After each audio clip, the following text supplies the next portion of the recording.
Hi, and welcome back to Dave Reed's Dialogue from Outer Wilds. Today we continue our exploration of the brittle and hollow planet called, strangely enough, Brittle Hollow, as well as visit the other of the hourglass twins known as Ash Twin. But first I want to do something that I'm proud to have achieved in this game that many, including most streamers I've watched, haven't. To land on the very dangerously volcanic moon of Brittle Hollow, known as Hollow's Lantern.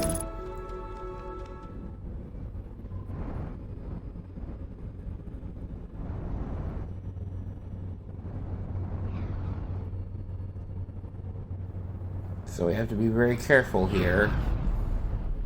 We have to time things just right so that we're not getting hit by a meteor as we go in. See, there's the one with no my artifacts, so we also carefully drop ourselves in.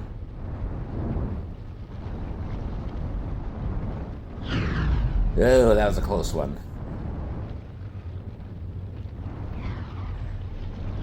Not exactly a perfect three-point landing, but it'll do. Increased solar activity detected. Increased volcanic activity detected. Location now inhospitable. Evacuation recommended. Oh, no kidding. No kidding, Sherlock.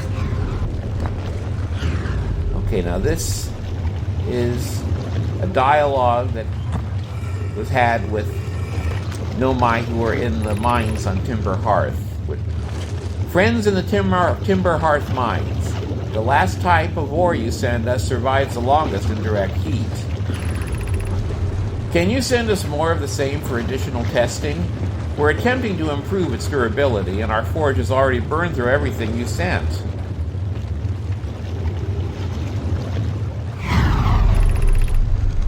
We'll deliver more ore to Hollow's Lantern immediately. You must be fired up about crafting the Ash Twin Project's protective shell. Yes, the idea of an encasement that's supernova-proof, however briefly, has kindled my curiosity. They love their puns. My gratitude. I imagine we'll also have an updated estimate soon of how much ore is needed to seal off the Ash Twin Project. Will it be more than we initially thought? It will be significantly more. The smallest cracker opening in the protective shell would destroy everything. What do they mean by everything? And supernova proof. Were they anticipating the sun was going to go supernova? So now we'll take this over to the projection pool, which is where Oneo was when Root was talking to them from here in the Hollow's Lantern. So these are the mines underground on Timber Hearth. And this is actually where we're going to explore in the next episode.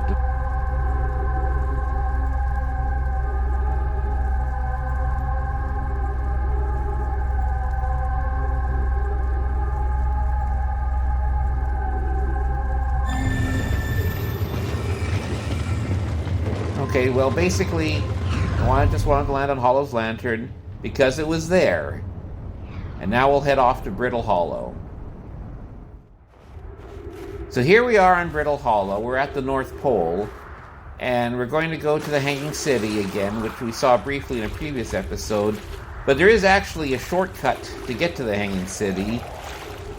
You just listen for the running water and then enter this little opening and head down.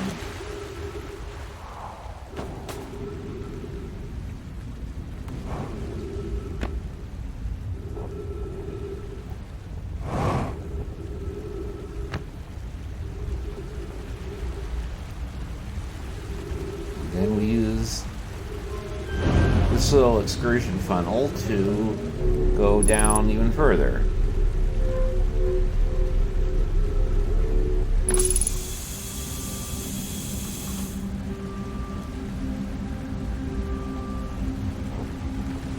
And so we're hearing the Lost City music playing, so that's how we know we've reached the Hanging City. All the music is so on point in this game.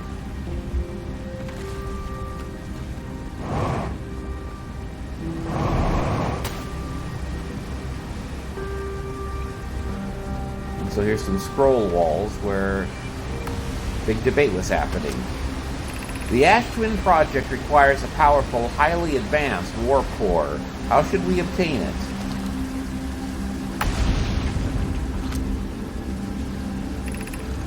Solution 1. We could retrieve the warp core from the vessel. That was the ship they crash-landed in when they reached the solar system. The vessel's warp core is broken at best. Recall those present when the vessel crashed said it sustained lethal injuries. There is no guaranteed reward for this risk. Perhaps we could still repair it. My grandmother told me there was little time to assess the nature or extent of the damage.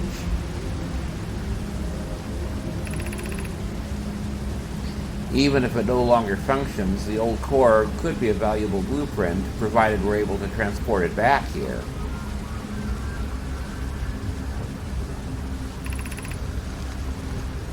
This would require a return to Dark Bramble. Plume, my father, said many good Nomai perished there. My mentor, Coleus, and his old mentor once discovered and studied an anglerfish fossil on Ember Twin.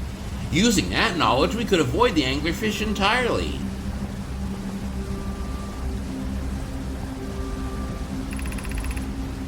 What Malore and I learned from that fossil would theoretically help us evade the anglerfish, but our hypothesis was never tested on a live specimen.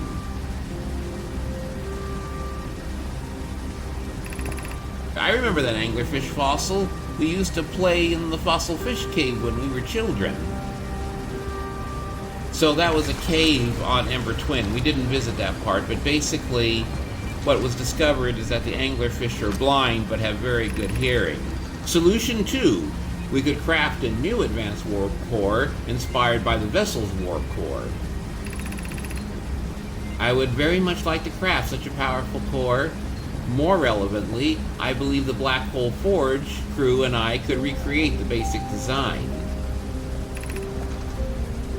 This is the safest path for our clan. Is the safest path the best one? Our goal is worth the risk.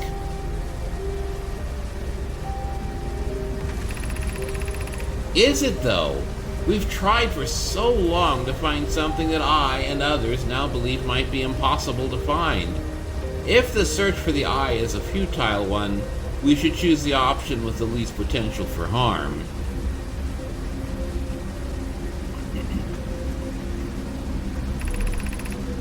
The greatest challenge here, I think, is we don't have the design for such a powerful core or any of the original crafters of the vessel's core. No, but Pope was apprenticed to a Nona who crafted the original design, and our Black Hole Forge is adept at crafting simpler cores. I believe I can be of use here. The vessel's warp core was crafted before my time, but a Nona explained many of his designs to me. Abandoning the vessel's warp core and its casing means losing valuable knowledge. This is true. However, it's knowledge we have little hope of recovering. It would be best to relearn, I think.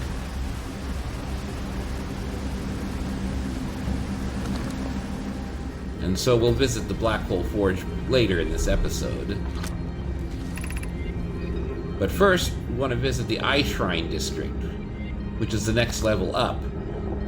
The Hanging City has 4 stories, but instead of elevators, the Nomai created these anti-gravity walls that we can just walk on to get up to the next level.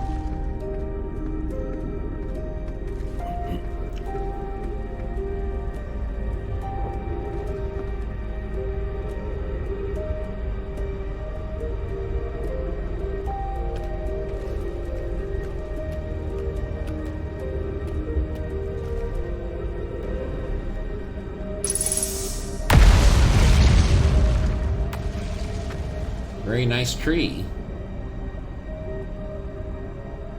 Nothing like having a tree in your living room.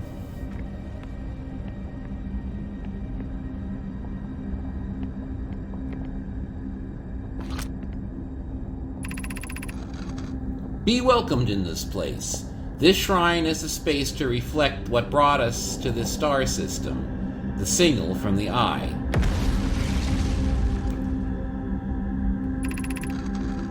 We observed the eye signal in our travels and followed it here to find its source.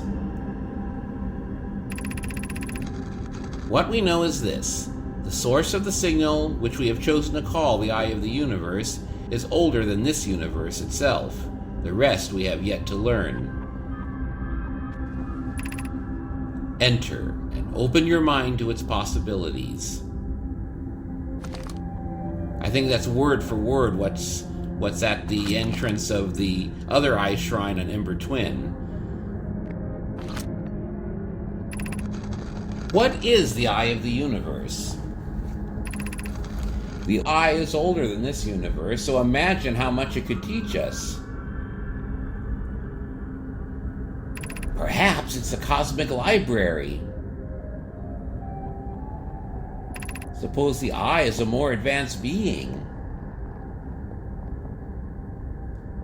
The eye is the source of the signal that brought us here.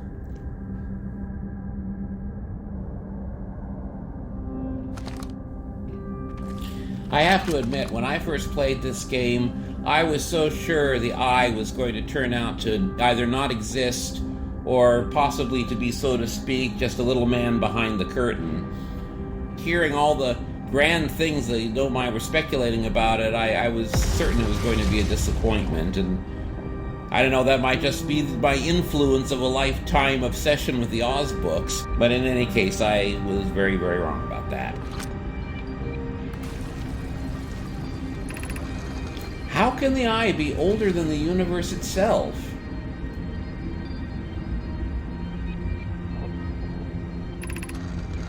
Suppose it's a relic from a previous universe. The early universe was unimaginably hot and dense. If any existed before, it would have been destroyed. Or it presumably would have been destroyed. Suppose the universe is older than previously assumed.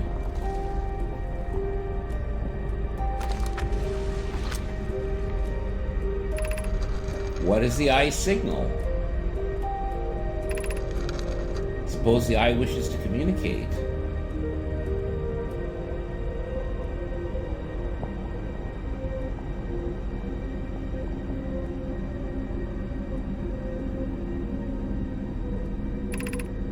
The signal is a call. Were we the intended audience? The signal is the eye's voice. It speaks a language we don't yet know. Or maybe the signal is the eye's attempt at expressing itself.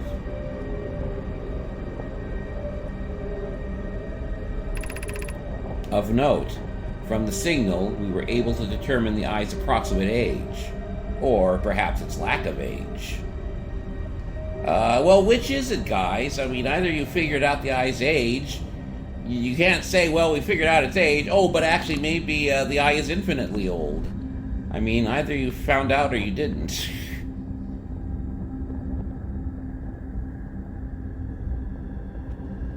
So many skeletons. You do get the distinct impression that they all died of a very sudden and untimely death, which unfortunately they did.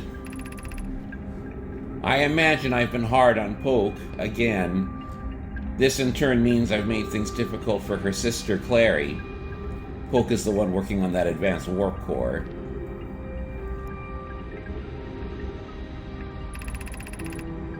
If Poke and I are oil and water, Clary is our emulsifier. She certainly makes us a better team than would mixing through shaking, although sometimes I'd like to shake Poke.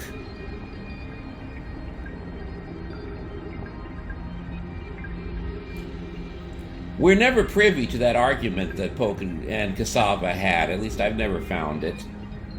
We just know that they had a big rivalry.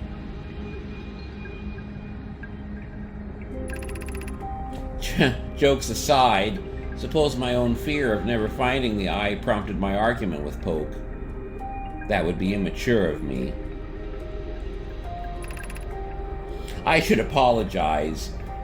At least to Clary, who couldn't then tell Poke.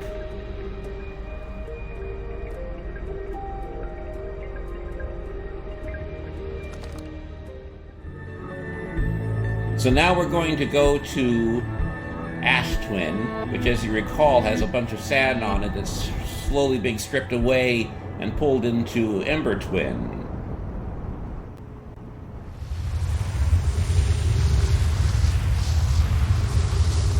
Like sands through the hourglass, twins, so are the days of our lives.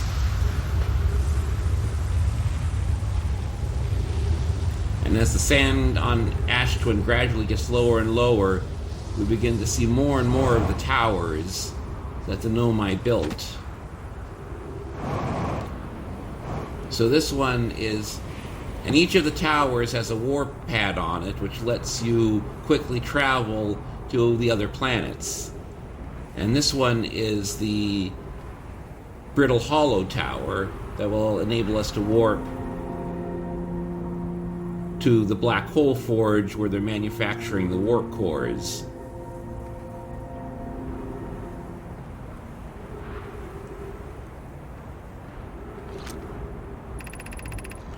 Here's our first delivery, Yarrow. 1 warp core, fresh from the Black Hole Forge. Root is installing this core's sibling on Brittle Hollow as I write this. My gratitude, Clary. With this, the Ash Twin project is underway. I wish I could wait here for you to arrive, but the forge and my unfinished work there is calling. I'll return with more material soon. I confess I'm deeply curious about what you and Poke found on the White Hole Station that started this project. Could I visit sometime to learn more? I recommend you do. The White Hole Station is the model for the towers being built for the Ash Twin project, so a visit to the station would be doubly useful. I suppose, more precisely, I would like to visit the White Hole Station with you, Clary. I'd be happy to explain our findings. Yarrow, stop using the scroll wall to flirt with my sister. In romantic matters, her density rivals a neutron star's, and go and meet her on the White Hole Station. Nomai in love.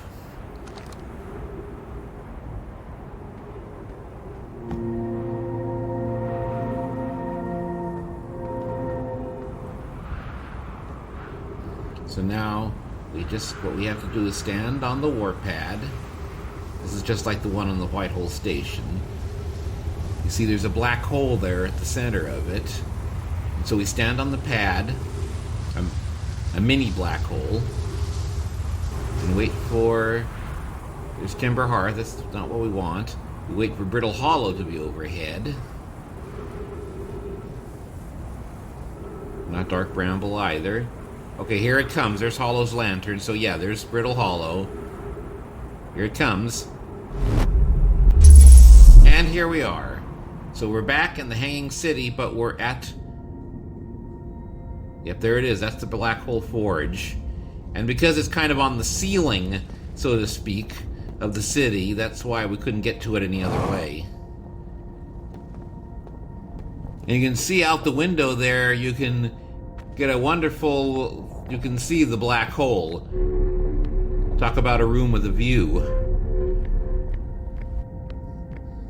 And a Nomai statue, like the one in the museum and other places.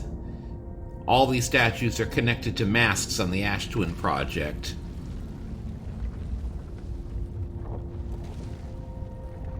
But the statue's eyes are closed because no one is paired with it, the way we paired with the statue in the museum. so that it's saving our memories, so that we're able to go back in time 22 minutes at the end of each loop.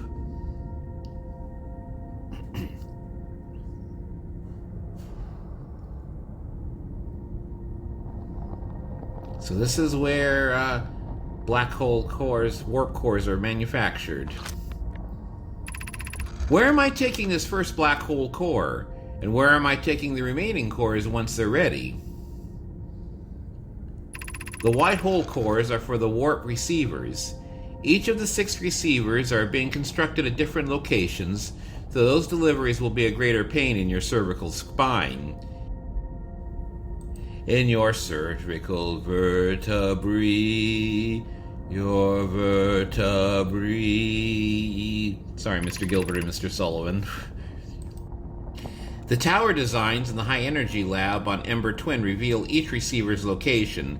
Ask Yarrow, he's familiar with them. So they're talking about the towers that we just came from with their warp pads. All of the warp towers are being constructed on Ash Twin, so the black hole cores will go there.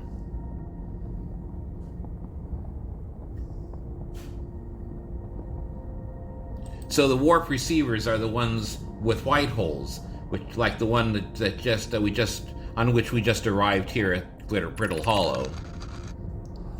My gratitude. In that case, Poke, Clary, I'm leaving for delivery.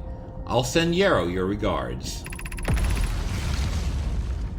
Poke, I'll return to the forge shortly.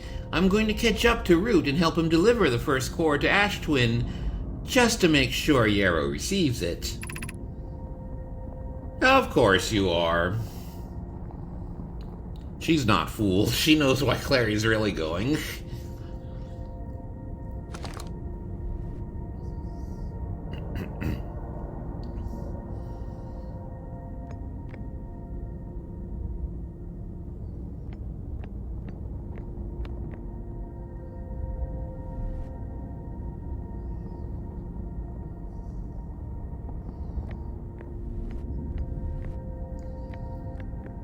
Here's a projection stone. I think there's a projection wall outside where we can read this.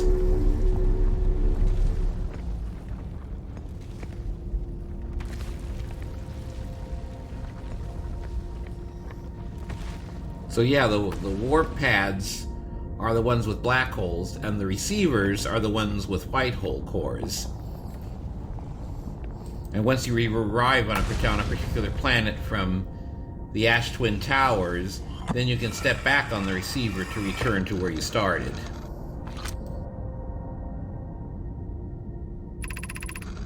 I have good news, Yarrow. The advanced warp core is ready to be installed in the central chamber of Ash Twin. I'm intrigued, love. Everyone here working on the Ash Twin project is excited to see it. Pi is beside herself with joy.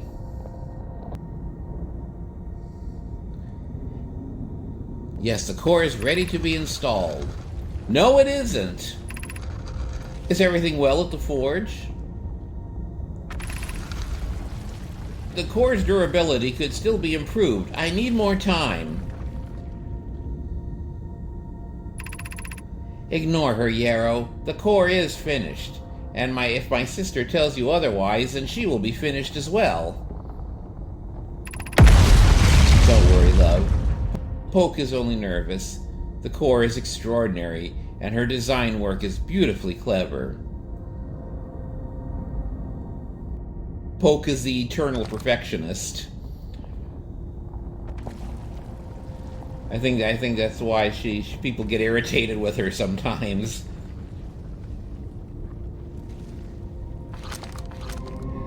So now we're walking back to the warp receiver, the white hole pad, and it'll now take us back to the Ash Twin Tower that we originally warped from.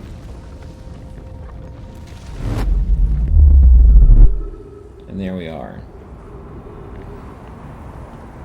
So now we can take a closer look at Ash Twin, which is an interesting planet in its own right. As the time loop progresses and more of the sand gets siphoned off from Ash Twin and over to its twin and to the other planet, Ember Twin, you see more and more of Ash Twin's really bizarre terrain. And also, the other towers are revealed.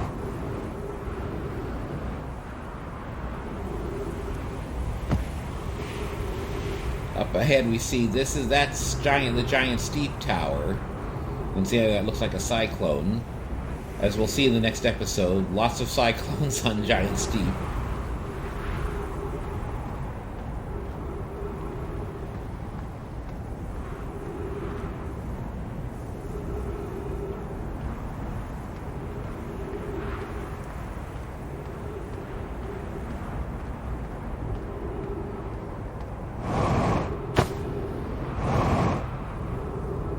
And then here's the one.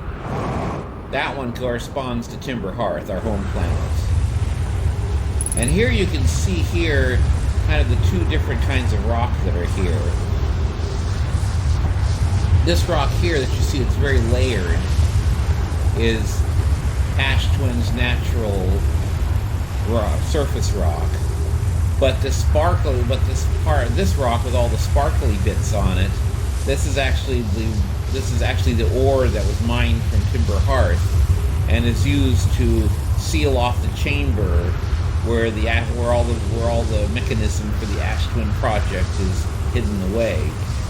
And in the next episode, we'll actually go to Timber Hearth where the ore was originally mined from.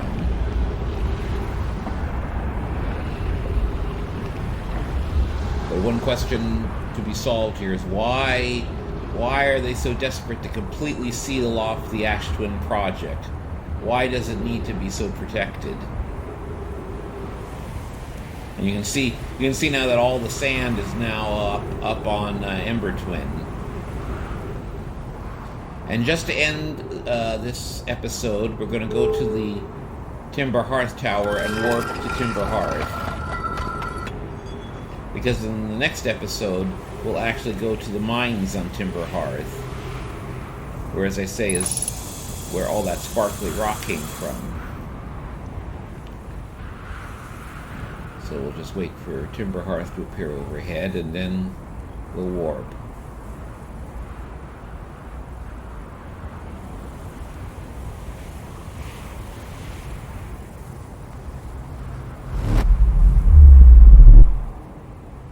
And here we are. Home sweet home.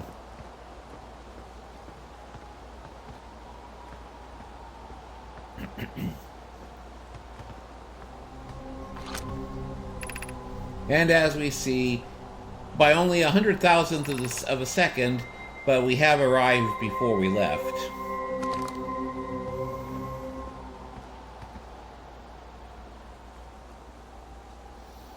And one of the goals of the Nomai is to put all the energy they can into these warp cores to make that margin of backward time shift expand to 22 minutes. The length of the time loop we're currently experiencing. Which means they found a way to do it. And so, on the other side of that waterfall is where the Nomai mines are, and we'll just stop here and just watch the lovely soothing waterfall, and I'll see you all in the next episode.